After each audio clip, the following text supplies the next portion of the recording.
From Oleksandr Merezhko, who's a member of the Ukrainian Parliament and kindly joins me on the line now from Kiev. Welcome to you, Oleksandr. Let's start with, what was your reaction when you first saw this 28-point US proposal? Well, thank you for having me.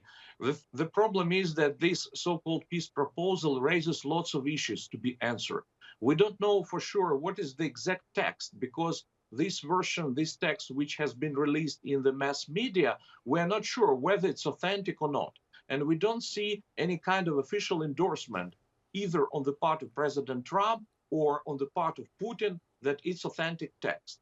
Also, it seems like President Trump himself hasn't read this text. But if you take this text and start analyzing this, you can see very vividly that it's absolutely absurd, illogical, contradictory, and I would say absolutely unacceptable text containing Russian demands. Actually, it's a wish list, Russian wish list, nothing more. So, and there is lots of confusion about this very weird text. I believe that in negotiations, this technique is called anchoring, where you start with a negotiation, there's a greater chance of where you end up being close to it. So do you think that might be part of the ploy? If you start with a very pro-Russian position, there's a greater chance of ending up with a result close to it. Well, it seems to me that it's a part of Putin's provocation, because he is interested in Mr. Trump not imposing sanctions. And that's the reason, probably, because I don't see any change in Putin's approach, because he hasn't abandoned his maximalist, absolutely unacceptable demands with regard to Ukraine. His goal, and he's completely obsessed about this goal, is to subjugate Ukraine, to destroy us, to deprive us of our statehood. And Putin will never agree to any peace plan or any conditions which would allow Ukraine to survive as an independent state.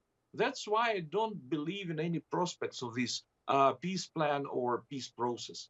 Volodymyr Zelensky's had to be very, very diplomatic in the way he speaks with Donald Trump.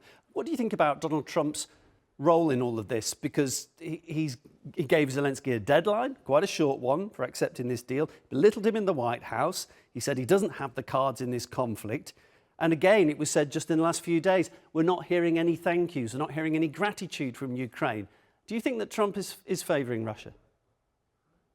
Well, it's hard to say. Well, to me, you know, President Trump blows hot and cold, unfortunately. He changes his stance because, you know, I firmly believe that if you're a serious politician, you should be consistent.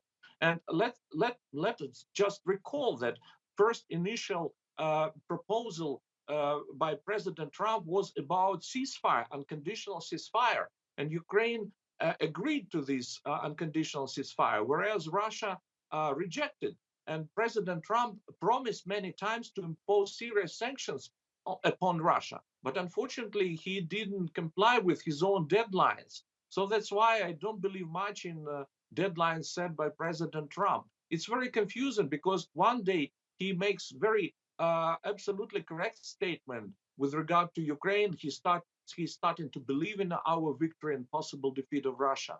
He's trying to impose sanctions on Russian oil companies. These are steps in the right direction, but the other day he seems to be changing his previous position. That's why it's very difficult to understand what he's up to. Oleksandr, thank you so much for taking the time to speak to us. Greatly appreciated. My guest, Oleksandr Merezhko, member of the Ukrainian Parliament.